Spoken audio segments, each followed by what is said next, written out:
नया सफर, ससुराल के पाखंड और अंधविश्वास के माहौल में क्या बस पाई मंजू। पापा, मैं यह शादी नहीं करना चाहती। प्लीज आप मेरी बात मान लो। क्या कह रही हो तुम? आखिर क्या कमी है मुनेंद्र में? भरा पूरा परिवार है, खेत खलिहान है उसके पास, 2 मंजिले मकान का मालिक है। घर में कोई कमी नहीं, हमारी टक्कर के लोग हैं, उसके पिता ने गुस्से में कहा। पर पापा, आप भी जानते हैं, मुनेंद्र 5वीं फेल है जबकि मैं ग्रेजुएट हूँ। हमारा क्या मेल? मंजू ने अपनी बात रखी। मंजू, याद रख, पढ़ने लिखने का यह मतलब नहीं कि तू अपने बाप से जबान लड़ाए और फिर पढ़ाई में क्या रखा है। जब लड़का इतना कमा खा रहा है, वह दान धर्म करने वाले इतने ऊंचे खानदान से है, फिर तुझे बीच में बोलने का हक किसने दिया? देख बेटा, हम तेरे भले की ही बात करेंगे। हम तेरे माँ बाप हैं, कोई दुश्मन तो है नहीं। माँ ने सख्त आवाज में उसे समझाने की कोशिश की। पर माँ, आप जानते हो ना मुझे पढ़ने लिखने का कितना शौक है। मैं आगे बीएड कर टीचर बनना चाहती हूँ। बाहर निकलकर काम करना है, रुपए कमाने हैं मुझे। मंजू गिड़गिड़ाई। बहुत हो गई पढ़ाई, जब से पैदा हुई है ये लड़की पढ़ाई के पीछे पड़ी है। देख, अब तू चेत जा। लड़की का जन्म घर संभालने के लिए होता है, रुपए कमाने के लिए नहीं। तेरे ससुराल में इतना पैसा है कि बिना कमाई किए आराम से जी सकती है। चल, ज्यादा नखरे मत कर और शादी के लिए तैयार हो जा। हम तेरे नखरे और नहीं सह सकते। अपने घर जा और हमें चैन से रहने दे। उसके पिता ने अपना फैसला सुना दिया था। हार कर मंजू को शादी की सहमति देनी पड़ी। मुनेंद्र के साथ 7 फेरे लेकर वो उसके घर आ गई। मंजू का मायका बहुत पूजा पाठ करने वाला था। उसके पिता गांव के बड़े किसान थे। अब उसे ससुराल भी वैसा ही मिला था। पूजा पाठ और अंधविश्वास में ये लोग 2 कदम आगे ही थे। किस दिन कौन से रंग के कपड़े पहनने हैं, किस दिन बाल धोना है, किस दिन नाखून काटने हैं और किस दिन बहू के हाथ दान पुण्य कराना है, ये सब पहले से निश्चित रहता था। सप्ताह के 7 में से 4 दिन उससे अपेक्षा रखी जाती थी कि वो किसी न किसी देवता के नाम पर व्रत रखे। व्रत नहीं तो कम से कम नियम से चले, रीति रिवाजों का पालन करे। मंजू को अपनी डिग्री के कागज उठाकर अलमारी में रख देने पड़े। इस डिग्री की इस घर में कोई अहमियत नहीं थी। उसका काम केवल सास ससुर की सेवा करना, पति को सेक्स सुख देना और घर भर को स्वादिष्ट खाना बना कर खिलाना मात्र था। उसकी खुशी, उसकी संतुष्टि और उसके सपनों की कोई अहमियत नहीं थी। समय इसी तरह गुजरता जा रहा था। बहुत बुझे मन से मंजू अपनी शादीशुदा जिंदगी गुजार रही थी। शादी के 1 साल बीत जाने के बाद भी जब मंजू ने सास को कोई खुशखबरी नहीं सुनाई तो घर में नए शगुफे शुरू हो गए। सास कभी उसे बाबा के पास ले जाती तो कभी टोटके करवाती, कभी भस्म खिलाती तो कभी पूजा पाठ रखवाती। लंबे समय तक इसी तरह बच्चे के जन्म की आस में परिवार वाले उसे टॉर्चर करते रहे। मंजू समझ नहीं पाती थी कि आखिर इस अनपढ़, जाहिल और अंधविश्वासी परिवार के साथ कैसे निभाए। इस बीच खाली समय में बैठे बैठे उसने फेसबुक पर एक लड़के अंकित से दोस्ती कर ली। अंकित पढ़ा लिखा था और उसी की उम्र का भी था। दोनों बैचमेट थे। उसके साथ मंजू हर तरह की बातें करने लगी। अंकित मंजू की मदद करने के लिए हमेशा तैयार रहता, उसे नई नई बातें बताता। दोनों के बीच थोड़ा बहुत अट्रैक्शन भी था, मगर अंकित जानता था कि मंजू विवाहित है, सो वह कभी अपनी सीमारेखा नहीं भूलता था। मैं उनसे अनुमति मांगने जाऊंगी भी नहीं। मुझे तो बस यहाँ से बहुत दूर निकल जाना है, मंजू ने बिंदास होकर कहा। इतनी हिम्मत है तुम्हारे अंदर? अंकित को विश्वास नहीं हो रहा था। हाँ, बहुत हिम्मत है। अपने सपनों को पूरा करने के लिए मैं कुछ भी कर सकती हूँ।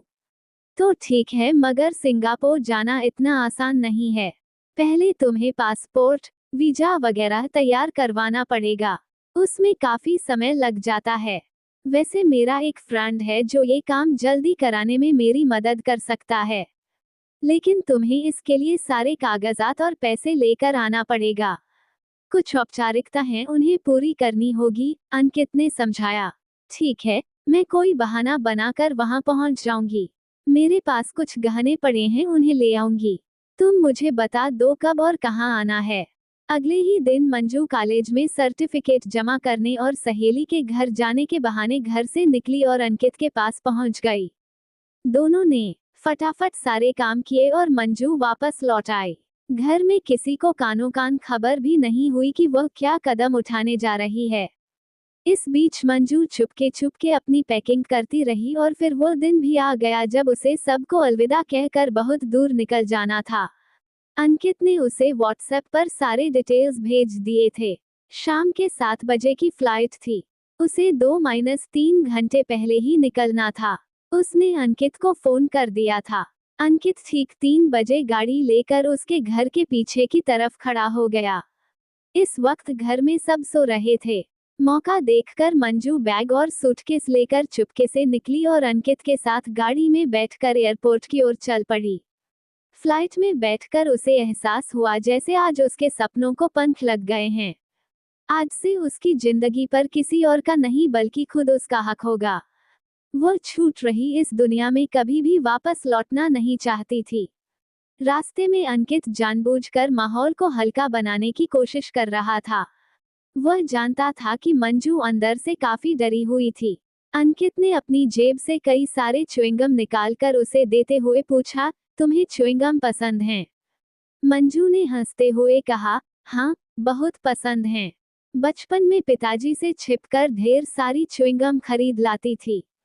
पर अब भूल जाओ, सिंगापुर में च्युइंगम नहीं खा पाओगी। ऐसा क्यों? क्योंकि वहाँ च्युइंगम खाना बैन है।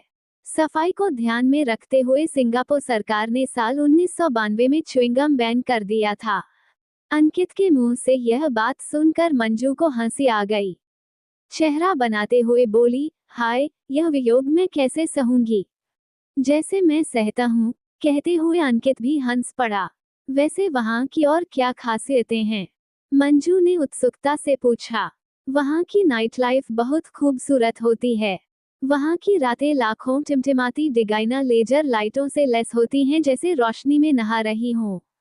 तुम्हें पता है, सिंगापुर हमारे देश के एक छोटे से शहर जितना ही बड़ा होगा, लेकिन वहाँ की साफ सुथरी सड़कें, शांत, हरा भरा वातावरण किसी का भी दिल जीतने के लिए काफी है।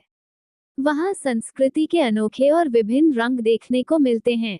वहाँ की शानदार सड़कों और गगनचुंबी इमारतों में एक अलग ही आकर्षण है। सिंगापुर में सड़कों और अन्य स्थलों पर लगे पेड़ों की खास देखभाल की जाती है और उन्हें एक विशेष आकार दिया जाता है। ये बात इस जगह की खूबसूरती को और भी बढ़ा देते हैं। उद्धरण चिन्ह, ग्रेट, पर तुम्हें इतना सब कैसे पता? पहले आ चुके हो लगता है। हाँ, आंटी के यहाँ कई बार आ चुका हूँ। सिंगापुर पहुंचकर अंकित ने उसे अपनी आंटी से मिलवाया। 2-3 दिन दोनों आंटी के पास ही रुके। आंटी ने मंजू को सिंगापुर की लाइफ और वर्क कल्चर के बारे में विस्तार से समझाते हुए कहा, वैसे तो तेरी जितनी शिक्षा है वो कहीं भी गुजरबसा करने के लिए काफी है, पर याद रख, तू फिलहाल सिंगापुर में है और वो डिग्री भारत की है जिसका यहाँ ज्यादा फायदा नहीं मिलने वाला। तेरे पास जो सबसे अच्छा विकल्प है वह है हाउस होल्ड वर्क का। सिंगापुर में घर संभालने के लिए काफी अच्छी सैलरी मिलती है। वैसे कपल्स जो दिन भर ऑफिस में रहते हैं उन्हें पीछे से बच्चों और बुजुर्गों को संभालने के लिए किसी की जरूरत पड़ती है। ये काम तू आसानी से कर सकेगी। बाद में काम करते करते कोई और अच्छी जॉब भी ढूंढ सकती है। मंजू को यह आइडिया पसंद आया।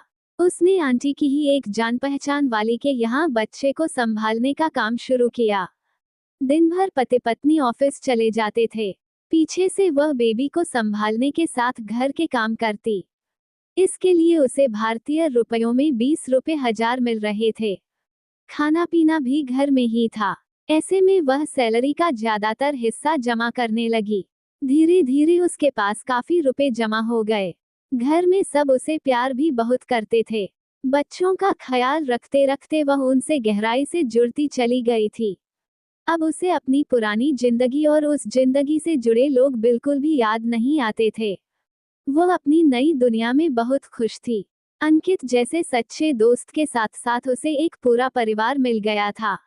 अपनी मालकिन सीमा की सलाह पर मंजू ने एडवांस कंप्यूटर कोर्स भी ज्वाइन कर लिया ताकि उसे समय आने पर कोई अच्छी जॉब का मौका भी मिल जाए। वो अब सिंगापुर और यहाँ के लोगों से भी काफी हद तक परिचित हो चुकी थी। यहाँ के लोगों की सोच और रहन सहन उसे पसंद आने लगी थी। यहाँ का साफ सुथरा माहौल उसे बहुत अच्छा लगता। अंकित से भी उसकी दोस्ती काफी खूबसूरत मोड़ पर थी। अंकित को जॉब मिल चुकी थी और वह एक अलग कमरा लेकर रहता था। हर रविवार जिद करके वह मंजू को आसपास घुमाने भी ले जाता। वो मंजू की हर तरह से मदद करने को हमेशा तैयार रहता। कभी भी मंजू को लगता जैसे वह अंकित से प्यार करने लगी है।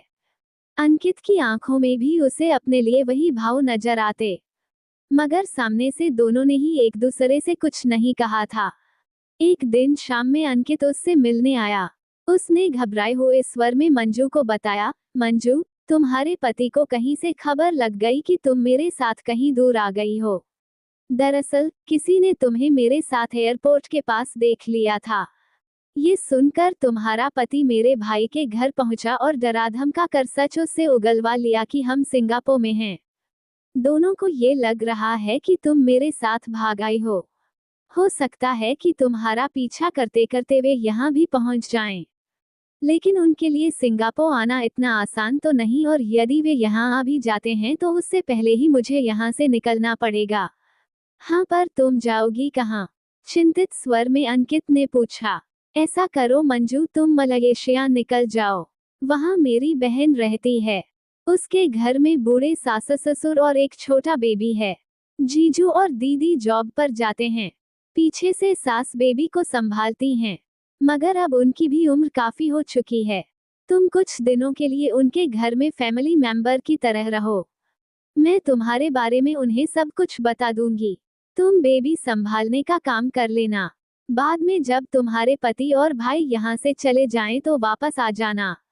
अंकित तुम्हें वहाँ भेजने का प्रबंध कर देगा, सीमा ने समाधान सुझाया। मंजू ने अंकित की तरफ देखा। अंकित ने हामी भरते हुए कहा, डोंट वरी मंजू, मैं तुम्हें सुरक्षित मलेशिया तक पहुंचाऊंगा, मगर वीजा बनने में कुछ समय लगेगा। तब तक तुम्हें यहाँ छिपकर रहना होगा। हाँ अंकित, मुझे अपनी पढ़ाई भी छोड़नी होगी। मैं नहीं चाहती कि मेरा पति या भाई मुझे पकड़ लें और फिर से उसी नरक में ले जाएं जहां से बचकर मैं आई हूँ। I will be grateful to you Ankit. Okay, तुम डरो नहीं, मैं इंतजाम करता हूँ, कहकर अंकित चला गया और मंजू उसे जाता देखती रही। फिर वह सीमा के गले लग गई। सीमा बड़ी बहन की तरह प्यार से उसका माथा सहलाने लगी। इस बात को कई दिन बीत गए। एक दिन मंजू कंप्यूटर क्लास से निकलने वाली थी कि उसे अपने भाई की शक्ल वाला लड़का नजर आया। वह इस बात को मन का भ्रम मानकर आगे बढ़ने को हुई कि तभी उसे भाई के साथ अपना पति मुनेंद्र भी नजर आ गया। मंजू वहीं ठहर गई। वह नहीं चाहती थी कि उन दोनों को उसकी झलक भी मिले। उसका पति और भाई इधर उधर देखते दूसरी सड़क पर आगे बढ़ गए तो वह दुपट्टे से चेहरा ढककर बाहर निकली और तेजी से अपने घर की तरफ चल दी। उसे बहुत डर लग रहा था। वह समझ गई थी कि उसका भाई और पति उसकी तलाश में सिंगापुर पहुंच चुके हैं और अब यहाँ उसका बचना मुश्किल है। घर आकर उसने सारी बात सीमा और अंकित को बताई। जाहिर था कि अब मंजू का सिंगापुर में रहना खतरे से खाली नहीं था। अब तक अंकित ने मंजू की वीजा का इंतजाम कर दिया था। अगले दिन ही उसके जाने का प्रबंध कर दिया गया। अपना सामान पैक करते समय मंजू सीमा के गले लगकर देर तक रोती रही। बच्चे भी मंजू को छोड़ने को तैयार नहीं थे। छोटी परी ने तो उसे कसकर पकड़ लिया और कहने लगी, नहीं दीदी, आप कहीं नहीं जाओगे हमें छोड़कर। मंजू का दिल भर आया था। उसकी आंखों से खुशी के आंसू बह निकले। अंकित के साथ एयरपोर्ट की तरफ जाते हुए भी वही सोच रही थी कि एक अनजान देश में अनजानों के बीच उसे अपने परिवार से कहीं ज्यादा प्यार मिला। यही नहीं, अंकित जैसा दोस्त मिला जो रिश्ते में कुछ न होते हुए भी उसके लिए इतनी भागदौड़ करता रहता है, उसे सुरक्षा देता है, उसकी परवाह करता है। काश अंकित हमेशा के लिए उसका बन जाता। इसी तरह हमेशा उसके बढ़ते कदमों को हौसला और संबल देता। मंजू ने इन्हीं भावों के साथ अंकित की तरफ देखा। अंकित की नजरों में भी शायद यही भाव थे। एक अनकहा सा प्यार दोनों की आंखों में झलक रहा था, पर दोनों ही कुछ कह नहीं पा रहे थे। अंकित ने उदास स्वर में कहा, अपना ध्यान रखना मंजू। देखो, तुम भी बच के रहना, कहीं वे तुम्हें देख न लें, मंजू ने भी चिंतित होकर कहा। नहीं नहीं, आजकल मेरी नाइट शिफ्ट चल रही है, मैं दिन में वैसे भी घर में ही रहता हूँ, सो पकड़ में नहीं आने वाला। अगर वे मुझे खोजते हुए घर तक आ भी गए तो मैं यही कहूंगा कि तुम मेरे साथ आई जरूर थी, मगर अब कहाँ हो ये खबर नहीं है।